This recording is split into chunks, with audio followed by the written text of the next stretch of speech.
31st, 1999, after fighting off bids from Ajax and several other clubs, Michael Mols finally became a Rangers player. Like so many newcomers before him, he was immediately impressed by the history and traditions of a great football club. The first impression was really good, because I saw the stadium, 50,000, also the entrance, the reception. Yeah, it was football what you smell there. And it's not like a new stadium or whatsoever, but really a football stadium. My feeling was directly good. And if I make a decision, I always do it on what I feel. Michael's first appearance at Ibrox was in the pre-season testimonial match for 9-in-a-row hero Ian Ferguson. That was when he realised just how big the Rangers support was. I remember the first game in the stadium was a testimonial from Ian Ferguson against Sunderland, and when I came there and I saw the people, I didn't expect for a friendly so many people. So and that gave me excitement, so I just wanted to play. And Michael Mols, the Dutchman, who signed a pre-contract agreement towards the end of last season, officially done and dusted during the close season. £4 million from Utrecht, and much expected. That expectation was rewarded. For the first time, the Ibrox supporters saw the famous Mols turn in action, giving them a taste of things to come. Barry Ferguson. Nice chip over the top, and I tell you what, it's a nice run too by Mols. He's being policed now by Michael Gay. The Dutchman doing well. Two men in the penalty. This is Wallace trying to 1-2. Mols turns again. It is very sharp, quick on the turn, and I think that's something that there is not a lot of in Scottish football. He could be very dangerous. And the counter-attack from Bronkhorst. Johansson to the left, and to the right is Mols. Johansson's now moving into the penalty area. So too is Mols. The defender allows him space. Knocked back. Giovanni van Bronckhorst. Dutch delight. Combination of the two men from the Netherlands. Smile on Michael Mols' face. Squaring it up for Van Bronckhorst. A lethal left foot finish. Although Michael could clearly support his teammates, he was brought to Ibrox to score goals. In his first official game, a European qualifier against FC Haka of Finland, he proved why he was worth every penny of his transfer fee. Mols, beautiful skill by Mols! Oh, a magnificent goal! If there's any doubt about why he has been brought to Ibrox, there you are. There's the run by Adamchuk. Shielded the ball very well, gets that across to Mols. Good control by Mols again. Oh, superb. Almost a replica of his first goal. for a striker, it's always good when you score as quick as possible, but that takes away the pressure. I came from a small club in Holland. You have some other players who played on the highest level in top teams, and then the move to Scotland is different for me. For me, it's from a small club to a club like Rangers is a very big, and everything was new for me. And for me, everything was exciting. Also the league. Now, Barry Ferguson, that's a beautiful ball to Mols. Mols going in the box. And he tries to ball, what a finish! Superb goal, he deserves it for the way he's played in this game. The reasons for me to sign for Rangers was to win a championship and win a cup, and from there on play in Europe and hopefully the Champions League. In only his fourth match for Rangers, one of Michael's ambitions was realised. Rangers met Parma in the explosive atmosphere of a European tie at Ibrox. The Italians had spent £60 million on new players, and for Michael, it was a daunting prospect. We got a draw, I remember. It was Parma and they won the UEFA Cup. So I thought, oh no, there goes my dream of playing in the Champions League. And everybody was a little bit nervous for the game. Everybody, that is, apart from the extrovert Italian Lorenzo Amoruso, who, as usual, had plenty of advice for the new striker. Yeah, oh, we always give tips. Doesn't matter if it's football or food or something else. He likes to give tips. That's on the rule side. With the help of Lorenzo's inside information, Rangers gave a remarkable performance, beating the Italian giants 2-0. Although they lost the away leg, the commitment shown at Ibrox ensured qualification for the Champions League. Was McCann. That's a beautiful ball onto Vidmar. Turning inside, is he going to let flies in? He scored! Vidmar scores for Rangers. Here's Wallace again. There's Mols, he's onside. Mols is going with a shot and it's just over. The first time he has really flashed into the game, and he does it in spectacular fashion. Wallace still going, there's a little touch across. Reina with it, and he scored! But we still had another leg away, and I remember it was a very hard game. They created chances. We lost 1-0, and I remember it was nervous till the end. And when finally the whistle came, I was so happy, indescribable, because finally I got in the Champions League. Only 3 days after the first Parma game, all thoughts of the Champions League were put aside. The match against Motherwell was only Michael's second Premier League appearance. But even the skill of former Rangers legend Andy Gorham couldn't stop Michael Mols. Send it away from him. Here goes Neil McCann. Wallace and Mols waiting. And it's Michael Mols! Oh yes! Bang! Michael Mols with a venomous volley, and Rangers have broken through. When I scored the first one from across from Neil, I was just happy, and that we got the goal. And of course, the only thing for me at that time was, and still is to get the 3 points.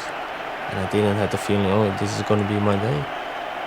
But at the end of the day, I scored 4 goals, and even that for me was an experience I never had. And it was also against a Rangers legend, Andy Gorham, and he's one of the players I knew when I played in Holland. Anticipation and expectation. When McCann gets the ball, he darts past Duisburg. Michael Mols again! It's the Dutchman and the double as Ibrox hails a new hero. Reina, oh, he's put Mols in the clear here! Brilliant! Michael Mols is the hat-trick hero at Ibrox. Mols with 3 goals already, loitering on the edge of the area as Van Bronckhorst sends this Rangers corner in, and it's going to break to Mols. It was a good place to loiter! Oh yes! It's a 4th for Michael Mols! Mols is the name, goals are his game. And Bronkhorst, Mols gets the better of John Hughes, onside Jonathan Johansson. What a chance this is! In August, the Rangers striker played his first game at Easter Road. It was the first time the Hibs manager had seen the Flying Dutchman in the flesh. Michael's skills had made an impression. Michael Mols, when he came to Scotland, I think blew everybody away with his performances were phenomenal. And I could sympathise with defences and trying to handle Michael and the season that he had when he joined Rangers. Well, obviously he was a very talented player just from looking at him, but I think that his signature turn was the one thing that caught my eye, and I think it caught everybody else's eye. And I used to kind of wind up Jim McLaughlin at Dundee United, because he'd know he was going to do it, but he just couldn't stop him doing it, so it just happened to him every time he played against him, so I still wind him up to this day about that. I think Rangers is it's a family club.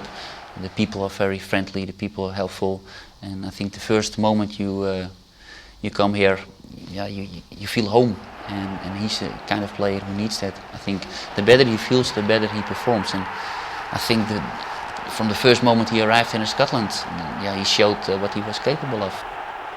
Players with Michael's talent need good players around them, and he realised that without a tightly knit squad, his task of scoring goals would be much more difficult.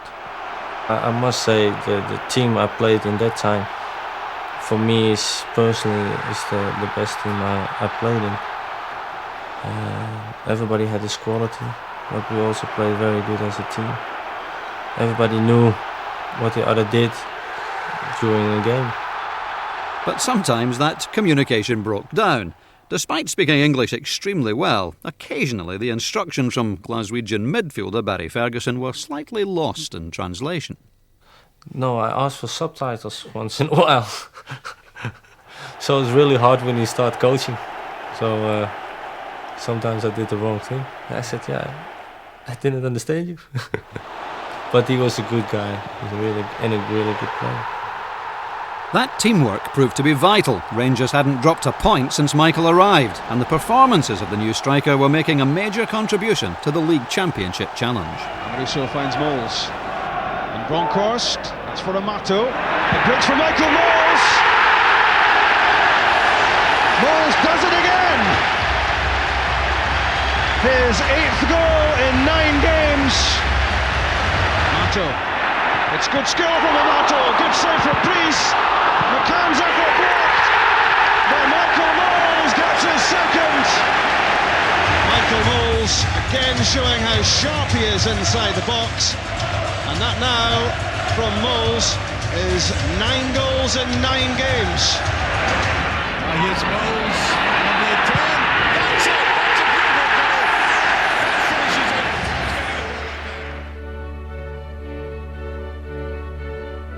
The Champions League, the greatest club competition in the world, the dream of every player. Michael Mols was no different. In just over a month he had grown from being virtually unknown in Scotland to becoming a hero at Ibrox, playing against Europe's top teams. In October he faced familiar opposition, PSV Eindhoven of Holland. I like playing for full stadium. It just gives you a buzz and it gives you excitement. I don't feel it as a pressure. The more the better for me, because it's a Dutch team, and I know them, and it also has to do how the people think about Scottish football. They don't rate it so much. The manager at that time, Advocaat, he worked there. Newman played there. And that's why it's very nice if you beat them once, but twice is even better. Yeah, for all the Dutch players it was a fantastic victory, and especially for me as well, because I got a lot of criticism when I left PSV and I signed for Rangers, because they said that going to Rangers was not a step forward. But yeah, when you beat them away 1-0 and then beat them here 5-1, that was a fantastic feeling, and I say you will never forget that moment. Michael Mols, brilliant play by Mols.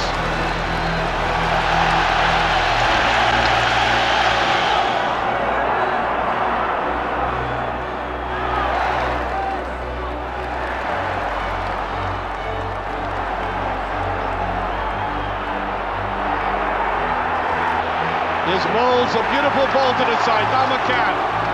Little bit of space there. Puts it away to the far side and it's in! Mols was in there and Rangers following this other game. 2 goals up. No offside, Mols. Away goes Mols. And he's done it! That's it! No danger now. Rangers at the very least into the UEFA Cup. Michael was now fully recognised as a vital addition to the Rangers squad. His remarkable eye for goal and his ability to tear defences apart was making a huge contribution to the success of his new club. He had achieved his dream of playing in the Champions League. He was idolised by the supporters and his future was promising great things. Then came that fateful night in Germany which almost ended his career. The famous smile disappears when Michael remembers that awful night. Oliver Kahn came running out of his goal to intercept the ball. And my first thought was, okay, try to kick the ball past him so we can have an open goal or at least a chance.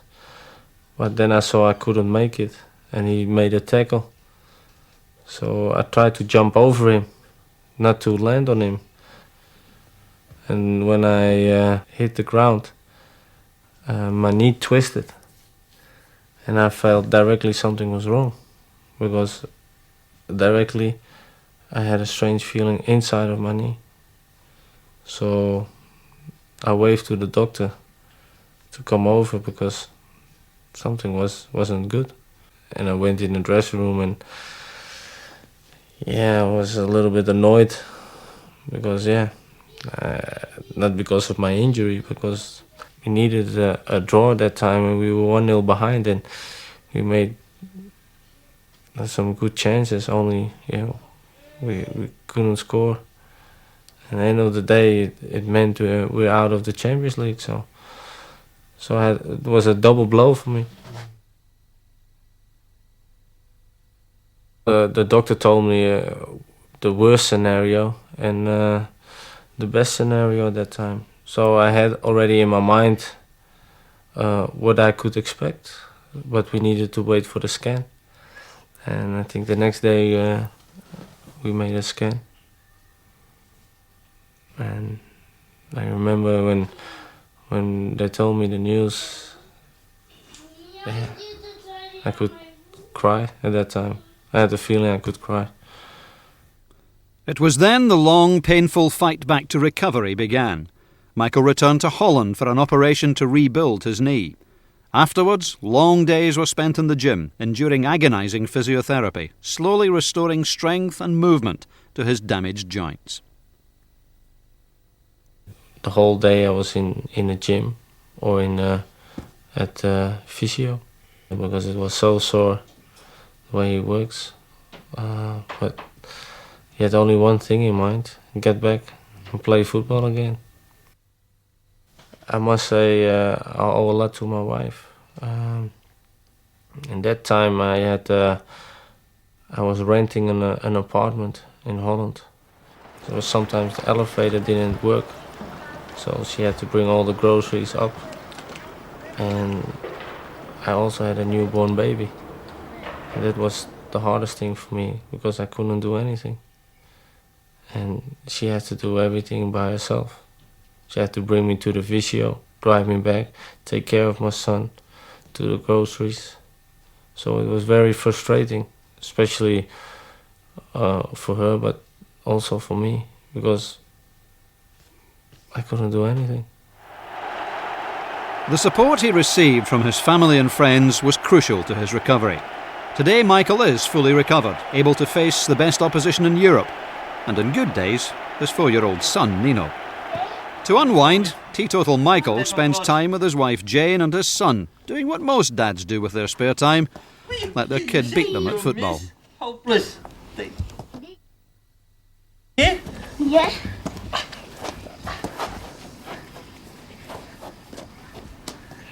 Where are you going? Okay, you.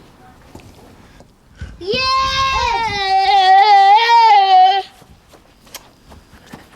£300 for Rangers! Mickey Mols. He's Mickey Mols. He gets the ball and scores a goal. Mickey Mols.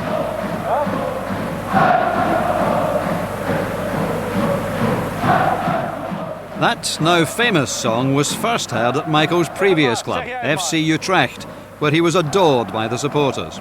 Even TV interviews were interrupted when thousands of fans chanted their hero's name. Dit is toch wel leuk, hè, met al die mensen daar, vind je niet? Ja, daar doe je het in principe voor, hè.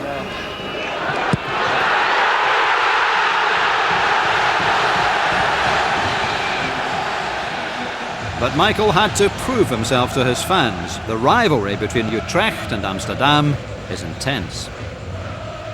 Everyone likes him. For example, he is born in Amsterdam. In Scotland you have the clashes against Celtic and Glasgow Rangers. There is no love, but there's war. When FC Utrecht plays Ajax Amsterdam, there is war always. Michael Mols is the only player who was born in Amsterdam, who has played for Ajax, who now is beloved by the fans of FC Utrecht. That's unique.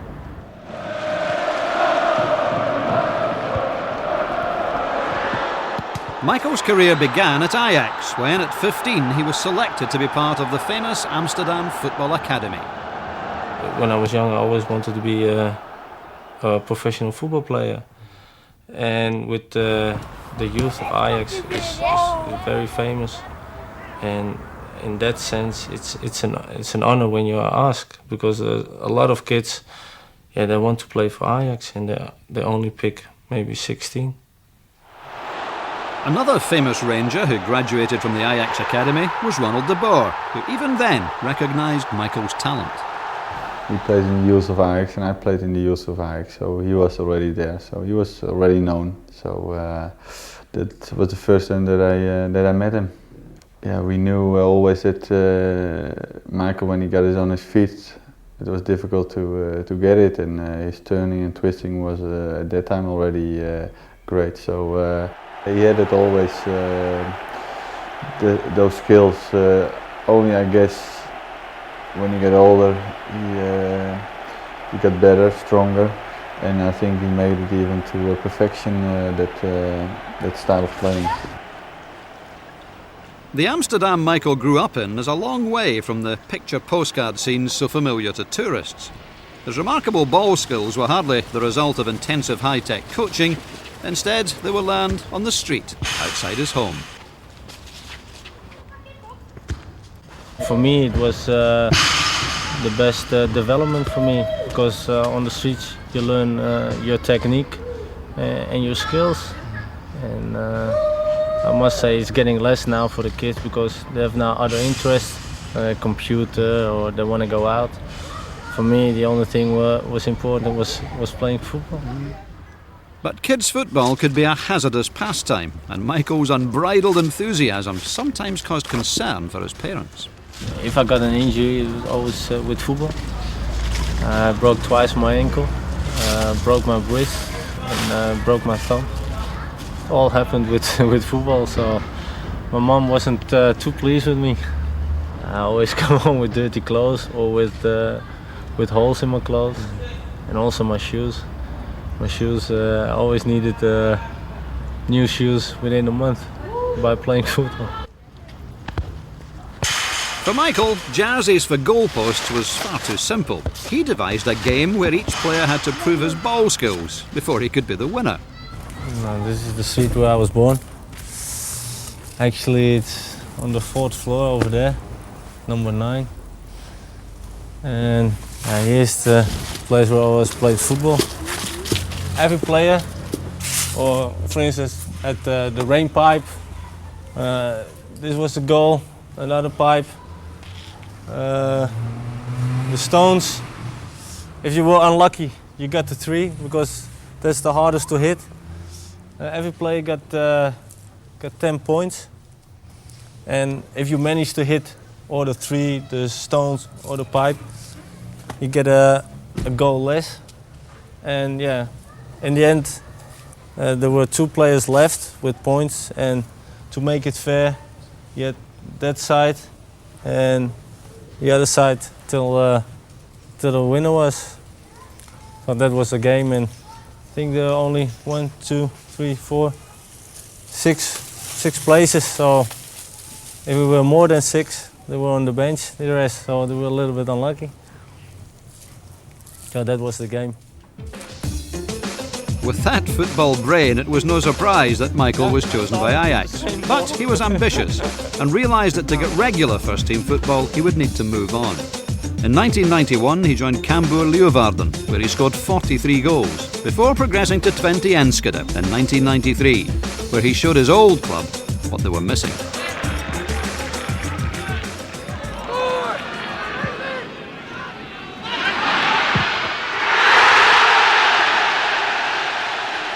Yeah, he's different than most of the attackers you see. He's not big, he's not extremely quick, but he's turning so quick with the ball and without the ball that it's you don't see a player like him every week, and that makes him so special, I think. Michael, however, was under great pressure at Twente Enschede. A hero of the fans had just left the club, and the new striker was signed to replace him. The funny thing was, at that time, or maybe now, I was bought as a replacement for Ronald de Boer. Yeah, he did very well at Twente Enschede, and Ajax decided to buy him back. He was the big star man there, and yeah, it's hard to fulfill his boots. I can imagine that. No, it was because I had a great year. I started not that great in Twente, and the first year, and then that next half year I scored a lot in 70 games, 11 goals and a bunch of assists, and I played really well. And we were, I think, second on the table at that time with Twente, and just 1 point behind Ajax. And that was, yeah, my goals was still hanging around there. So for him it was quite hard because I just had a great half year there. But I think he showed his quality, but especially when he left there, he went to Utrecht, then the real Michael came up. Although he was scoring goals, Michael wasn't happy at Enschede, and he found it hard to settle. Behind the scenes, some people were making it obvious that he was not wanted. A few people there, they didn't like him so much. I don't know why. I remember one time it was one man of the club. I don't know what his function was, but he said after a few months we arrived there, he said, yeah, the money that we paid for Mols, it was better to throw that into the water. Then we see circles, now we see nothing. And when he heard things like that, it's over with this man. He never shakes the man's hand afterwards. Yeah, he don't forget that. And a lot of these things together makes his move to Utrecht, and it was a very good move afterwards. So in 1996, Michael signed for the club which would make him a star. At last he was in an environment where he could concentrate on his football with remarkable results. For 3 seasons, Michael was top scorer at Utrecht.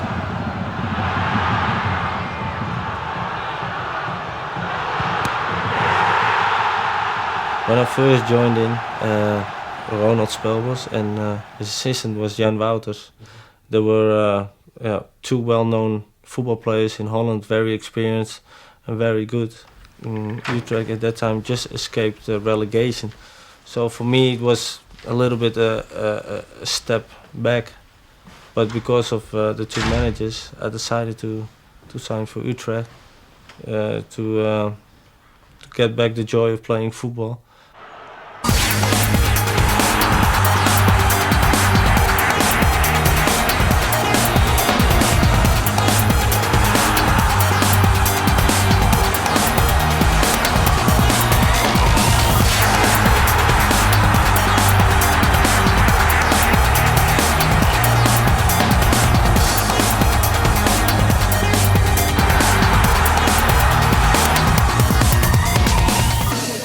Very important. I think he was far the best player of the team. So I played with him as a midfielder, and I always knew, you just give him the ball and he produced some magic. So his turning from defenders always made me smile on the pitch as well. But it was something else. It was it was magic. No defender could ever read what he was going to do. Turn either to the right side or to the left side. It was something else. I've never seen a player who could do that so as Michael did. When I was young, I had dancing lessons.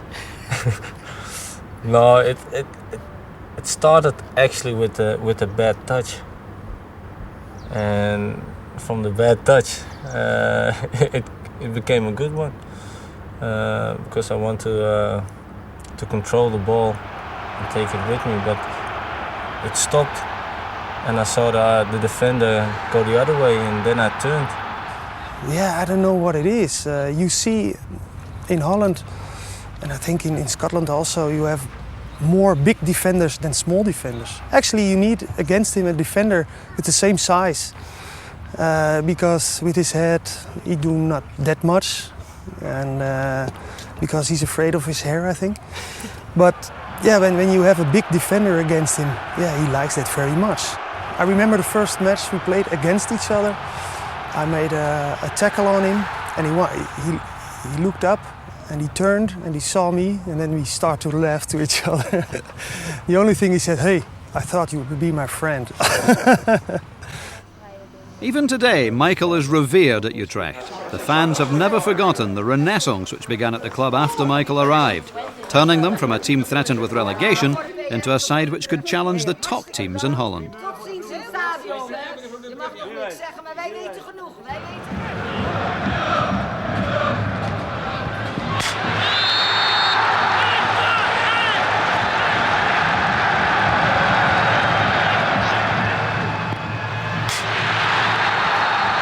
Even before Michael left for Scotland, many Utrecht supporters had adopted Rangers as their second team. My first match was Rangers Celtic, and it was the 5-1 we won against Celtic with the Ray Wilkinson goal. Yes, I have some Scottish friends here in Holland, and from 1988, 89, we go often to Rangers, and mostly to Rangers Celtic. Michael Mols is fantastic.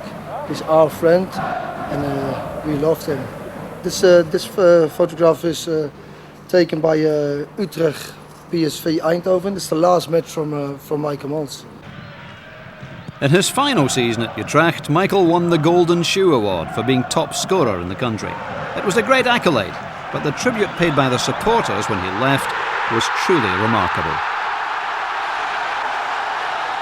I remember I was practicing a farewell speech in the car because I'm not good at that.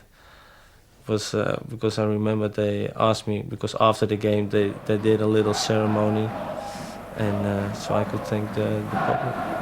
I remember doing the warming up and look around and all the banners and all the people who were there for me.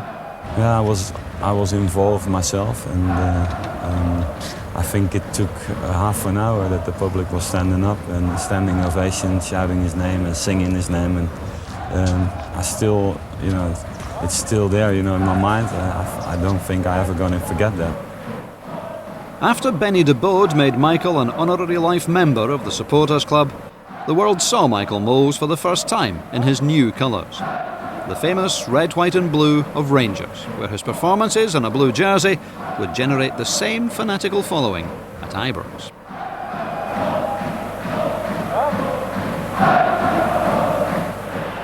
Did well to put it in, Albert. Can't get the shot. Ball bouncing just that little bit high. And that's the goal. Michael Mols puts it away. 9 minutes. And Mols comes back with that glory goal for Rangers. What a return to the side.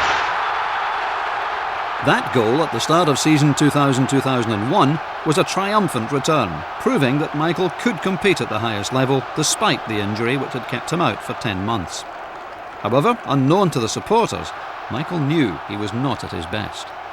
I always have self-confidence, so that wasn't a problem. But what I said, the occasion helped a lot, especially Stoom Gras. I thought, yeah, I'm back again. And when you see the crowd, the music, everything, and also the way we played really well. We won 5-0.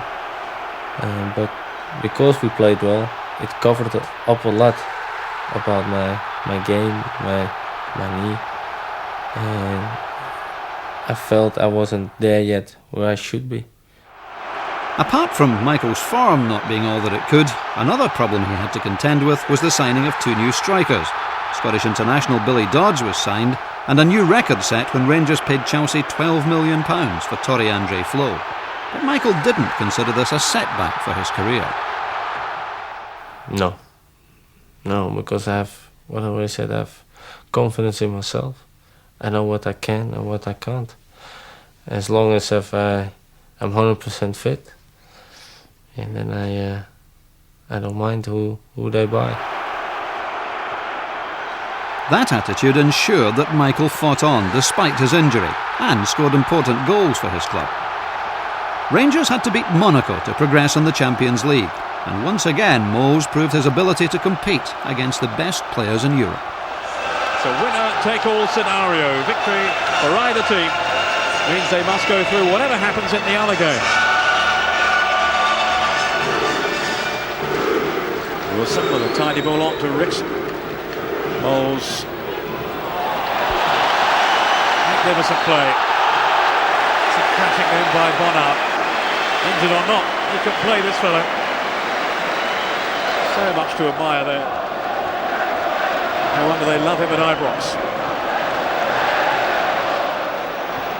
But how long will Mols manage to soldier on up front?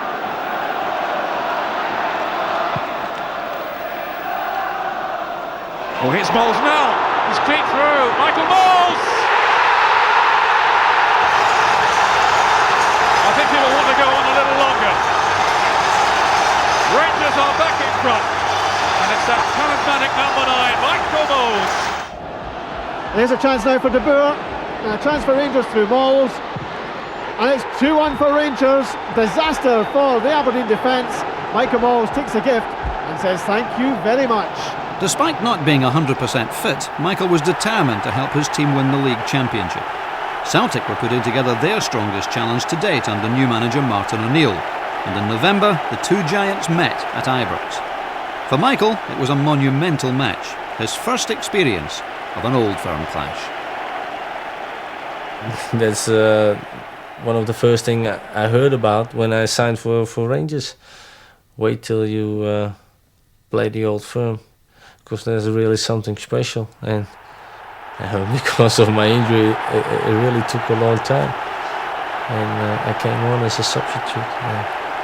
Normally it's one side singing, but now at two sides only singing, and the pace of the game is unbelievable.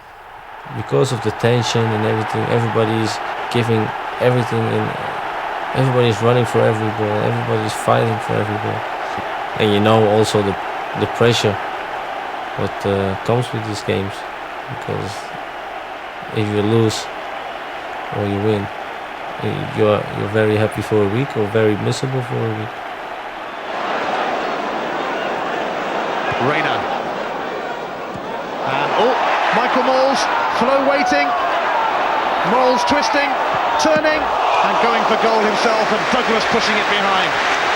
Terrific play there by Michael Mols at his very best here. Good step over, De Boer plays him away. And for a lad who's been out with a knee injury, the ability to spin really is exceptional.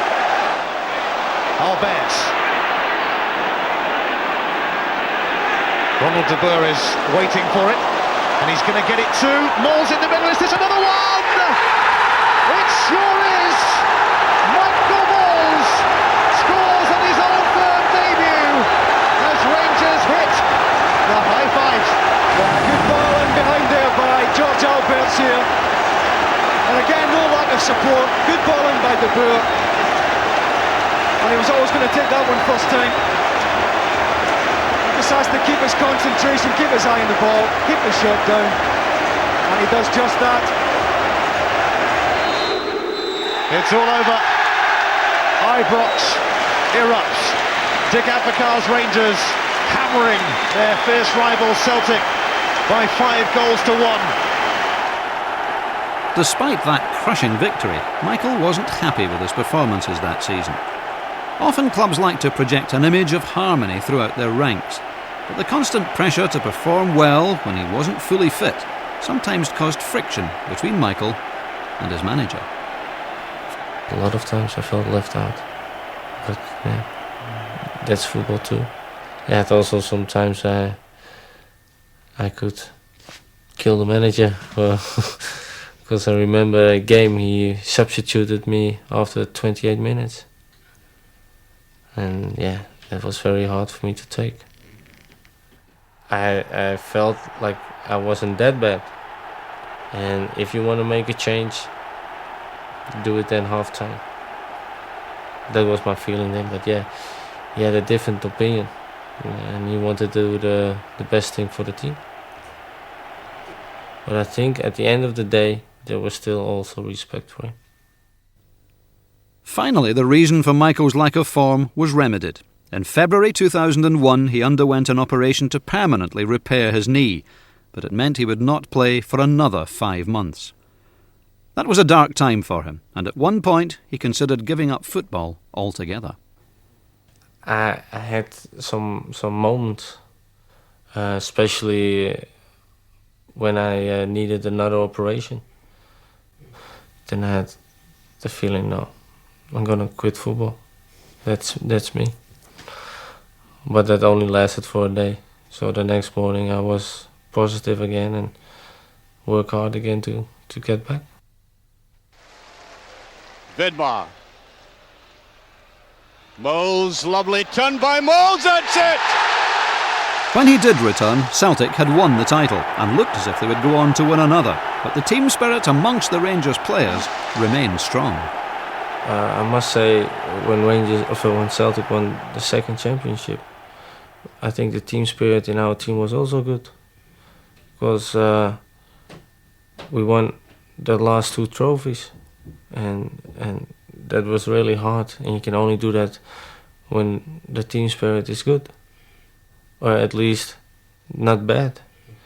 And I remember the press tried to create something in the dressing room from about the Dutch and the rest, or that kind of stuff, but to be fair, I never had problems with anyone. If things go not good, they will search for things, and then it's easy. Oh, we have much Dutch people, so it will be that. And it was the same in Barcelona when it went bad. Van Gaal had exactly almost the same with Advocaat. They won the 2 first seasons. Everybody was King Van Gaal and King Advocaat here. And then when it goes bad a little bit, probably it's that. And you know it and you have to live with it, but no, 2 camps, never. Like every top player, press interest is something Michael has to live with, but it took a time to get used to the attention and the wonderful questions. Blue and red. Something warm, sunny, and with a beach and a pool. Indonesian and Suriname and Japanese food. R&B, soul and hip hop. A mini. A Jaffa cake. Playing for Rangers has given Michael the chance to play alongside so many great players. In 2001, World Cup legend Claudio Caniggia came to Ibrox. But at first, Michael wasn't quite sure what to expect of him. When you see him at first, you just want to give him a pound for the big issue. But he's a really funny guy, really good. He's not big-headed. He was also joking all the time. And when he was taking his clothes off and he's getting prepared, yeah, his body was unbelievable. A real sportsman, not any fat. He always take care of himself after the training, before training. He went in the gym, did his exercises, and yeah, a really good guy, funny guy too. However, this was a difficult time for Michael. He was often left out of the starting lineup, and he was determined to show that he could make a contribution to the team. There seemed to be hope for him when in December 2001, after 2.5 years in charge, Dick Advocaat became Director of Football and was replaced as manager by Alex McLeish. I've never felt more confident in a job as a manager, and I told the players what I expected of them and what I expected for myself in terms of Rangers Football Club. It's going to be a fresh start, and it can give you another chance, especially when you before was left out by the other manager. But Alex McLeish was under great pressure to bring silverware to Ibrox, and with the championship almost certainly lost, he couldn't take any chances with Rangers' remaining hopes. We persevered, we watched them in reserve games and felt that on the standards that he'd set before, that it wasn't the same Michael Mols. But, you know, as I said, nobody in that squad thought that they didn't have a chance of getting back into the Rangers team. We made that, I think, very clear to everybody, and that there would be plenty of encouragement. Yeah, he did only the best for the team at that point. And I was at a stage, I needed games to get on my normal level. but he couldn't give me that time or games because of the pressure. He didn't want to take any chances or whatsoever. So at that point, I could,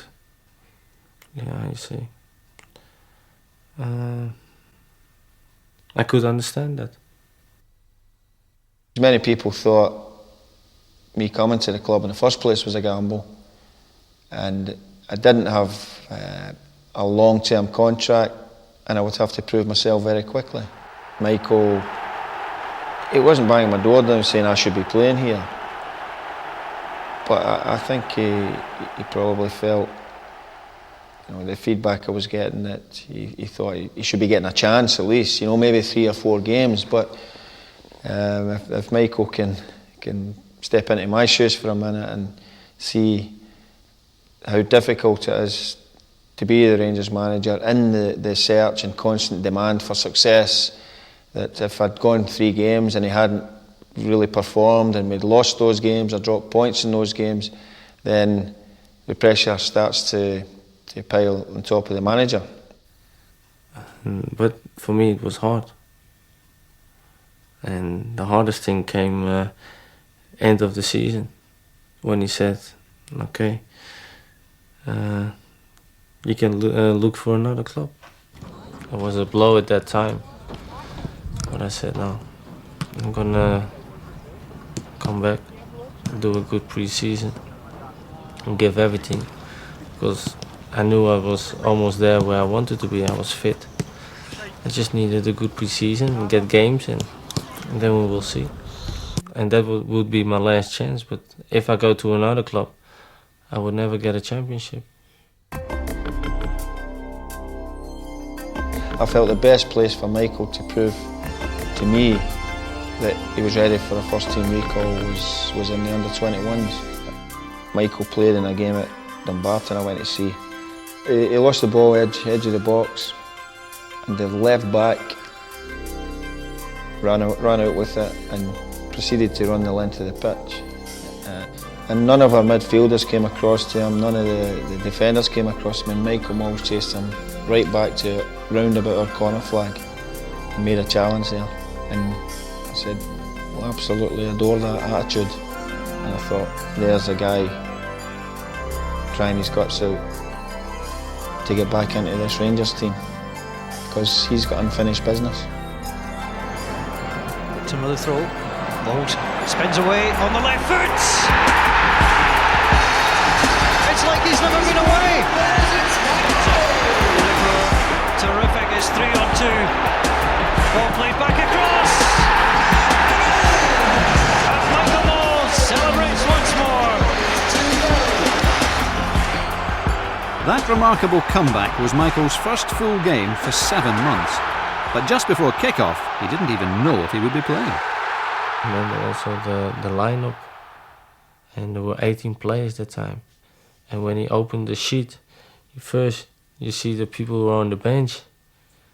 And I looked quickly, I didn't saw my name. I thought, oh no, I'm in the stand again. Then he opened, and I saw I was starting. And then for the first time since long, I got nervous for a game. Yeah, even I get nervous for a game. The famous smile was back, and Michael went on to play 35 times that season, but he still regards the Kilmarnock match as the turning point in his Rangers career. That for me was a relief, because if I didn't play well, the manager could say, you see, you're not ready for it. And now I could at least say, hey, I'm still alive. Muscat. Little slide ball into Mols. Mols turns for his man. Brilliant! Absolutely brilliant by Michael Mols. He's been threatening to do it all afternoon. Watch the skill here. Kevin Muscat plays it in, takes the touch, turns away on the left foot.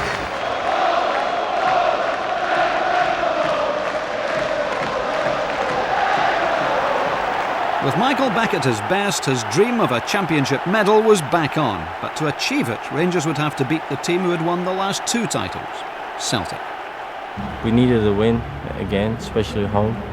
And we also could go top of the table. And I remember we started very, very poor because I think they scored the quickest goal in the Old Firm history.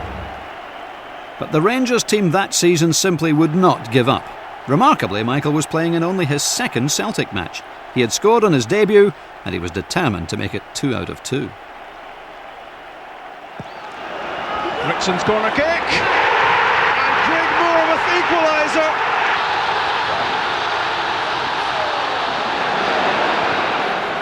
Newman up to Mols, good touch, good control, good pass, and Valhaden can't keep out here. McCann tries to get beyond Valde, great ball in, Ronald de Boer,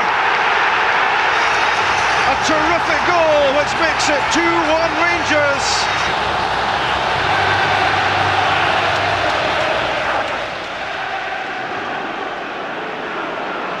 Rickson, lovely run, still going, good touch, here's Michael Mols, 3-1. What a recovery from Rangers, and Michael Mols, 5th goal of the season, has Rangers 2 goals ahead.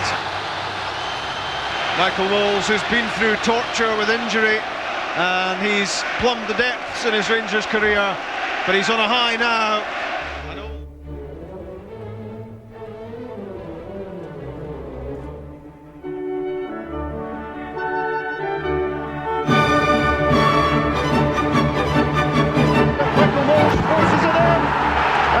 Are level. It's useful, very useful. Michael Mols. If I don't have any joy, I can't play football. When everything goes well, I don't think. I just do whatever and it works.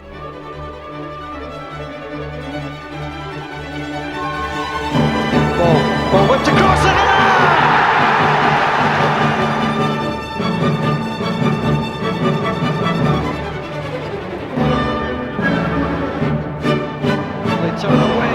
So close, and it comes back to Michael Mols.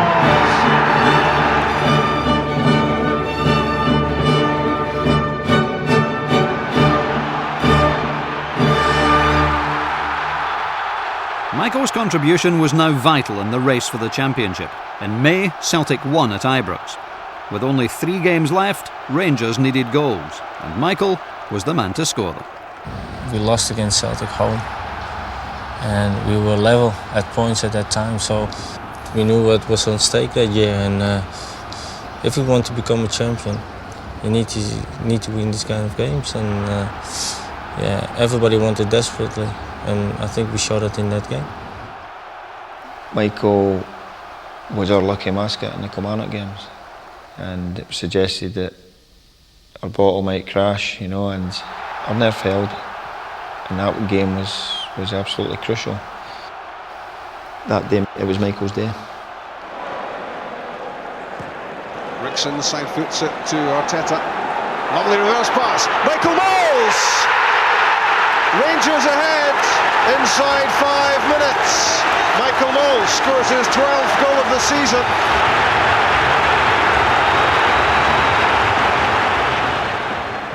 Ferguson for De Boer, onside. Good save, Gordon Marshall. The danger might not be over though, because Michael Mols has scored again. 2 in 90 seconds for Mols. What a start for Rangers. What a start for Michael Mols. This is magnificent. Long De Boer stays onside again. He does well here. Marshall does his job. But what about this? That's vision, awareness, ability, everything put together from Michael Mols. It's a fabulous goal to recognise the situation, the shot's on, and there's nothing Kilmarnock defenders can do about that. A 2-0 win at Tynecastle meant that the championship race between Rangers and Celtic would be decided in the last match of the season. The tension for the supporters and the players was almost unbearable. The atmosphere was unbelievable, it was fantastic. Although there were 50,000 people, you had the feeling that there were 200,000 people in the stadium. The noise was unbelievable, and the moment we came out of the dressing room and we came on the pitch, then it was an explosion. That gives you such a good feeling, and you feel the adrenaline pumping through your veins and through your body. I was 100% sure we're going to win the game against them. But the thing is, is it going to be enough? That was the big question that day.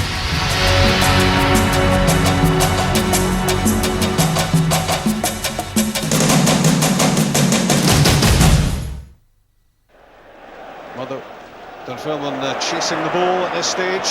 The Boers pass to Canija. The pass was behind Mols, but he got the shot away. He got the shot in. 2.5 minutes gone. Rangers are ahead, and that could be a huge stride towards the title. I think that's a remarkable finish from Michael Mols. You wouldn't have put too much money on him when the pass was played behind him. One touch got it under control. One touch got enough on the ball to get it beyond Derek Stilley from Michael Mols' 14th goal of the season. Early ball in, Brewster. Laid off, and Dunfermline are level. They scored 1-1, so I thought, oh no. And then you think, yeah, what will Celtic do away?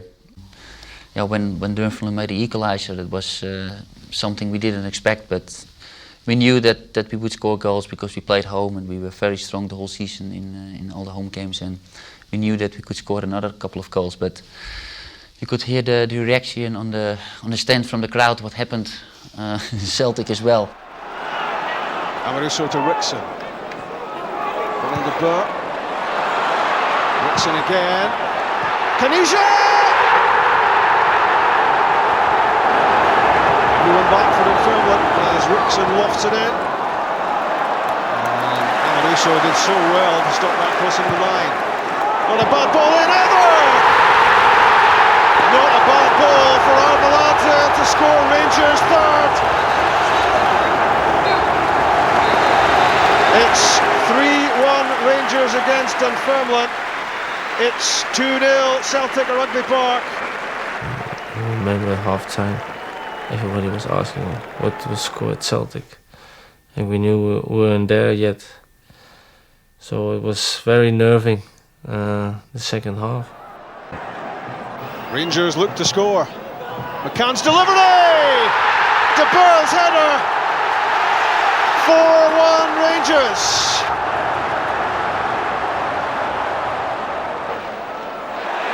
McCann turns away from Mason, gets to the byline, and Stephen Thompson scores Rangers' 100th league goal of the season.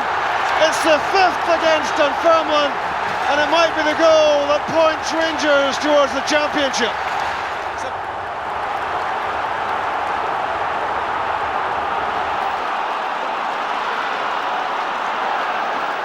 Newman summoning up every ounce of energy to get forward in these closing minutes. McCann gets it back from De Boer. Neil McCann. It's a penalty. It's a penalty against Mark McGarty. This could be the championship winning goal if Mikel Arteta can hold his nerve. He can! Rangers 6, Dunfermline 1, and the championship appears to be Rangers.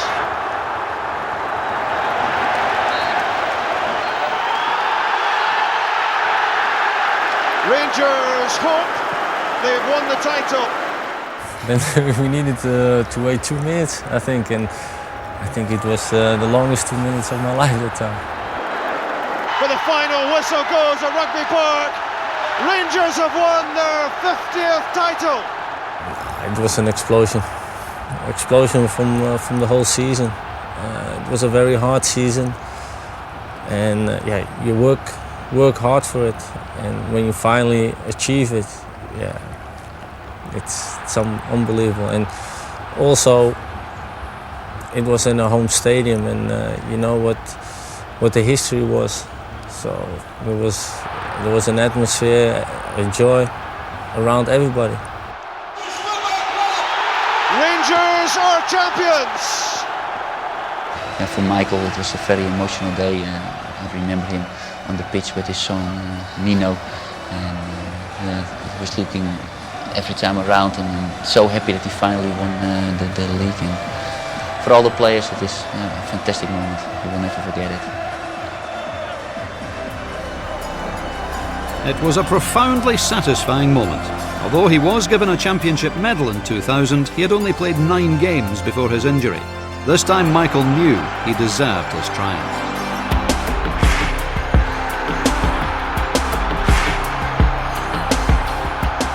After a mammoth party, 1 week later, Michael hoisted the Scottish Cup, the final part of a glorious treble, which only a year before would have seemed an almost impossible dream.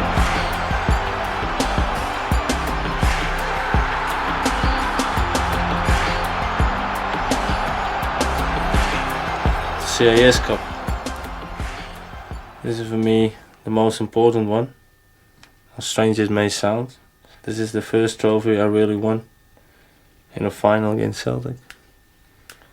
And after I've been through, I would never thought I would finally get a medal. The only cloud on Michael's horizon was the end of his Rangers contract. He wasn't sure if it would be renewed, but his manager knew Michael's worth. And in terms of a new contract, offering a new contract, then Michael had scored 14 goals. And I thought, we can't let a guy go that has scored 14 goals and who's got better and better as the season progressed. Michael eventually signed a 1-year extension amid rumours that due to the financial constraints placed on Rangers, he had taken a wage cut. It's not a rumour, that's the truth. And not a little pay cut either.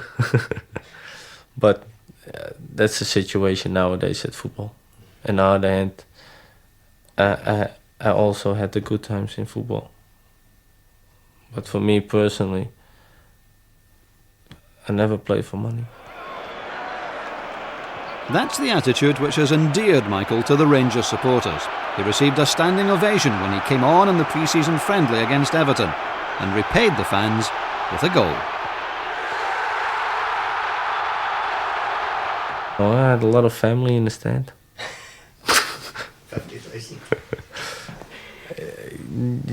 Yeah, at one point it was a surprise, yeah. But at one point I always had a good relationship with the supporters. I don't know why, but they supported me always and always all the way. It helps you, especially in difficult times. Michael showed that those difficult times were far behind him by making a magnificent start to the season. Mikel Arteta to deliver. Craig Moore's header. Michael Mols scores the second goal.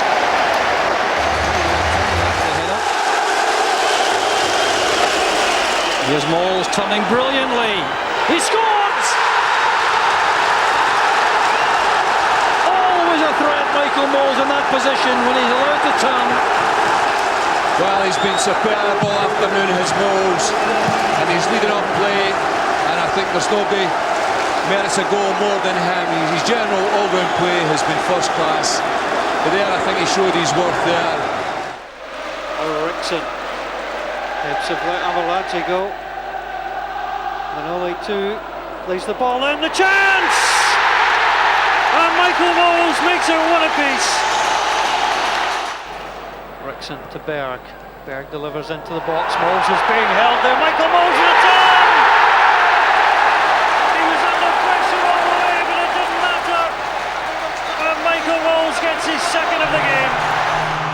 Michael Mols is one of the most outstanding strikers ever to come to Ibrox. His legendary turn has baffled the best defenders in Europe. He has scored many vital goals. And whatever his future holds, he will always have a special place in the hearts of the Rangers supporters.